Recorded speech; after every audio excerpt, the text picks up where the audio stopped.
Au cœur d'un village africain, réside Maliki, un homme aimé et respecté de tous. Il partage sa vie avec sa première femme, Amina, une femme douce et bienveillante. Ensemble, ils vivent dans une petite maison en terre, entourée de champs verdoyants et du chant des oiseaux. Maliki et Amina sont un couple heureux, mais une tristesse les tourmente depuis 10 longues années, ils n'ont pas encore eu la joie d'avoir des enfants. Malgré leurs prières et leurs espoirs, le doux rire d'un bébé ne s'est jamais fait entendre dans leur humble demeure. Cette situation les attriste profondément, mais ils restent unis face à cette épreuve, se soutenant mutuellement avec amour et tendresse. Maliki, avec son cœur généreux et sa voix douce, est profondément épris d'amour pour Amina. Depuis le jour de leur mariage, il la chérit et la protège avec dévouement. Chaque soir, il rentre des champs avec un sourire radieux, embrassant tendrement Amina en lui murmurant des mots doux. Malgré les années de déception face à l'absence d'enfants, l'amour de Maliki pour Amina reste inébranlable. Il lui tresse des couronnes de fleurs sauvages, lui chante des chansons sous les étoiles et lui tient la main lorsqu'il marche dans les sentiers du village. Pour Maliki, Amina est sa lumière dans l'obscurité, sa force dans la faiblesse, et il est prêt à tout pour la rendre heureuse.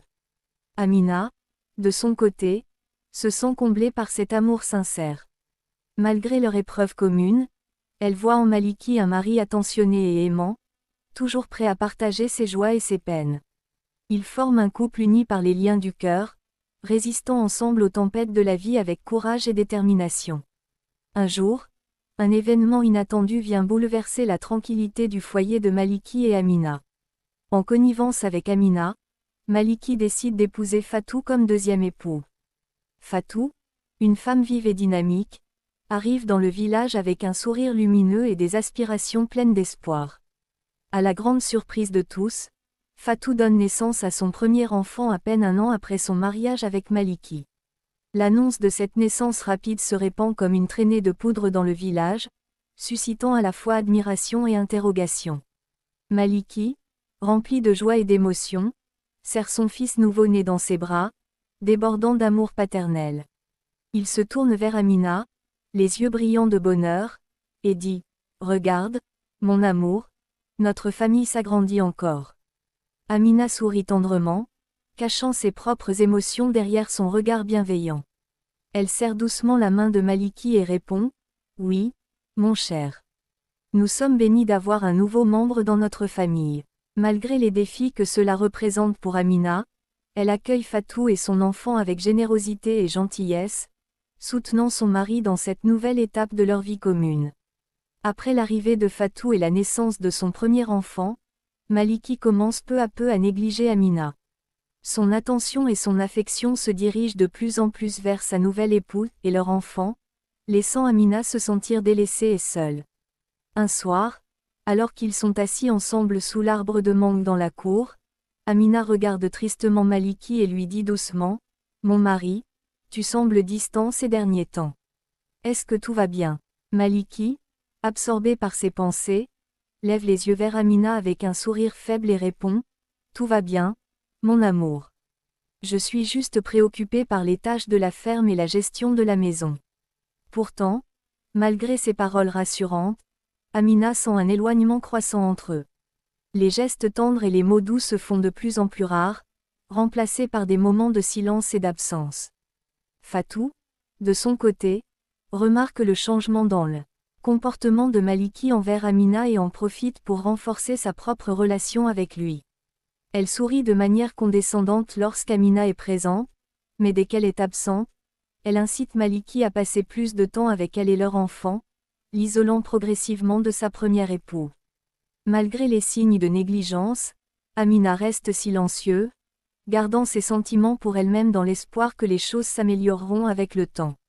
Mais dans son cœur, une tristesse profonde grandit, alimentée par le sentiment d'être reléguée au second plan dans la vie de son propre mari. Face à la négligence croissante de Maliki et à l'attention grandissante qu'il porte à Fatou, Amina réagit avec une patience et une dignité remarquables. Consciente des défis auxquels ils font face en tant que couple polygame, elle choisit de rester calme et résolue dans cette épreuve.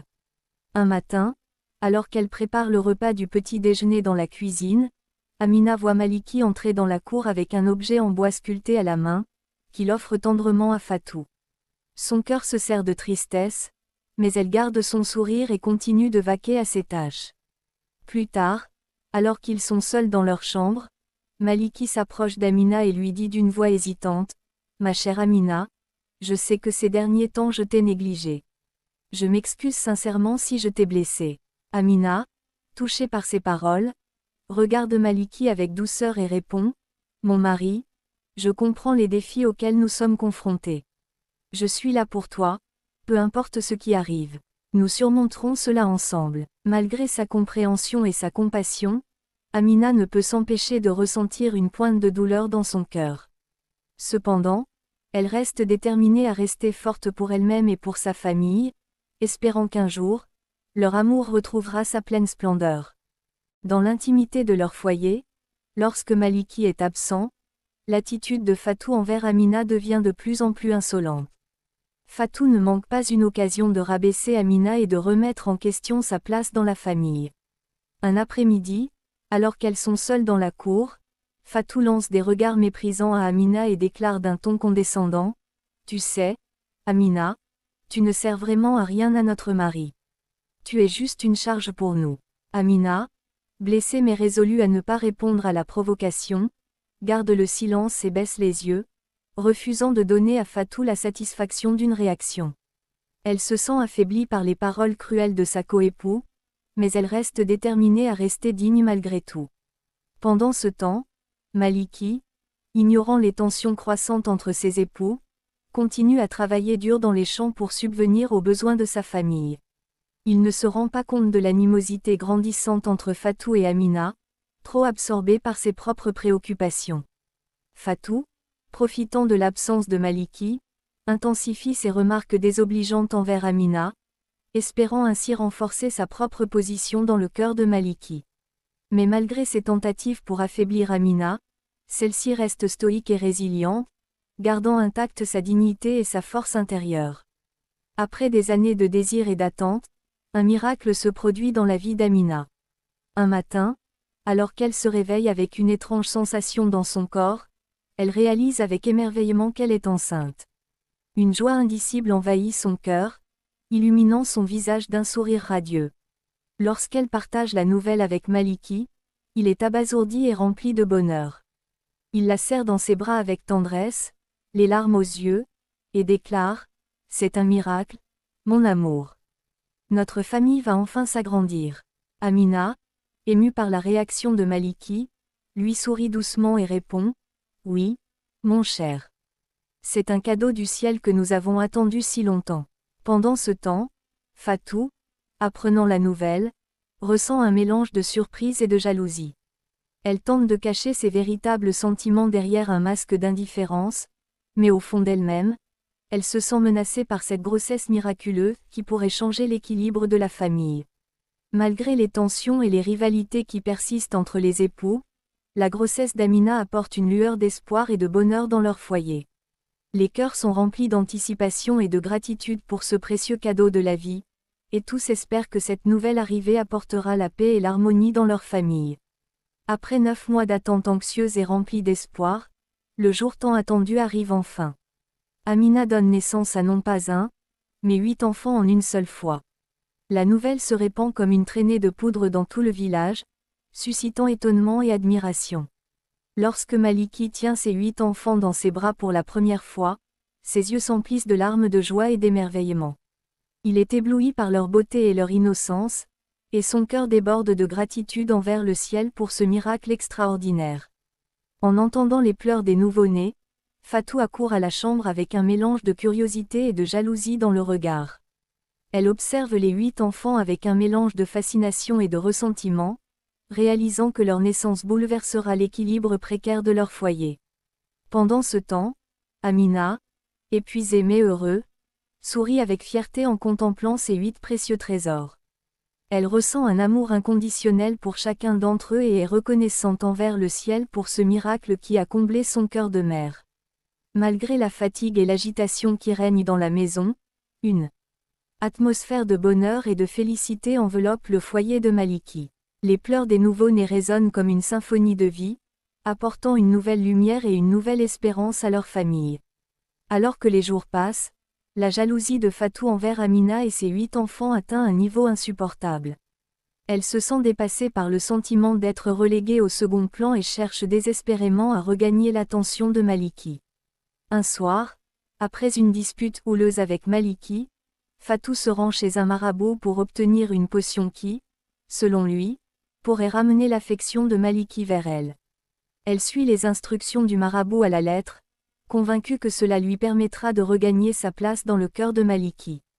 Bientôt, les effets de la potion se font sentir. Maliki devient de plus en plus distant envers Amina et ses 8 enfants, consacrant tout son temps et son attention à Fatou et à son enfant unique. Amina observe avec tristesse et désarroi la transformation de son mari, mais elle reste forte pour ses enfants. Lorsque la mère de Maliki, une sage-femme respectée dans le village, rend visite à sa famille, elle perçoit immédiatement les troubles qui règnent dans le foyer. Convaincue que quelque chose ne tourne pas rond, elle décide d'agir pour ramener la paix et l'harmonie dans la famille. Elle consulte un vieux sage du village, qui lui remet un remède puissant censé ramener Maliki à la raison. Grâce à ce remède, Maliki retrouve peu à peu sa lucidité et prend conscience des manipulations de Fatou. Fou de colère face à la trahison de Fatou, Maliki décide de la punir sévèrement pour le mal qu'elle a fait à sa famille. Malgré les supplications de Fatou et ses tentatives pour se repentir, Maliki reste inflexible, déterminée à rétablir l'équilibre et la justice dans son foyer. Après avoir été démasquée et punie par Maliki, Fatou refuse de reconnaître sa défaite et cherche à se venger une fois de plus. Dans un acte de pure malveillance, elle se rend secrètement chez le marabout pour obtenir une nouvelle potion, cette fois-ci dans l'intention de tuer les 8 enfants d'Amina. Le marabout lui remet un remède empoisonné, qu'elle dissimule dans la nourriture destinée aux enfants. De retour chez elle, Fatou attend patiemment que la maison soit vide avant de mettre son plan à exécution. Elle prépare un repas empoisonné, en injectant la potion dans une grande assiette rouge, tout en servant une autre assiette bleue à son propre fils. Profitant de l'absence d'Amina, elle envoie son fils distribuer les plats aux enfants. Fatou quitte la maison pour éviter tout soupçon. Alors que son fils s'apprête à servir le repas, il remarque la disparité entre les 2 assiettes et décide finalement de donner la portion bleue aux enfants d'Amina, préservant ainsi la vie de ces derniers. Ignorant tout soupçon, il ne se doute pas des conséquences funestes de son geste.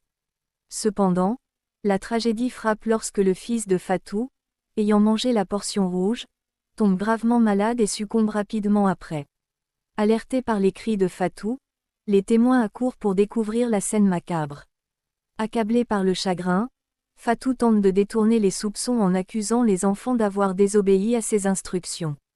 Mais les témoins, en réfléchissant à voix haute, comprennent finalement que Fatou avait l'intention de tuer les enfants d'Amina pour assouvir sa jalousie.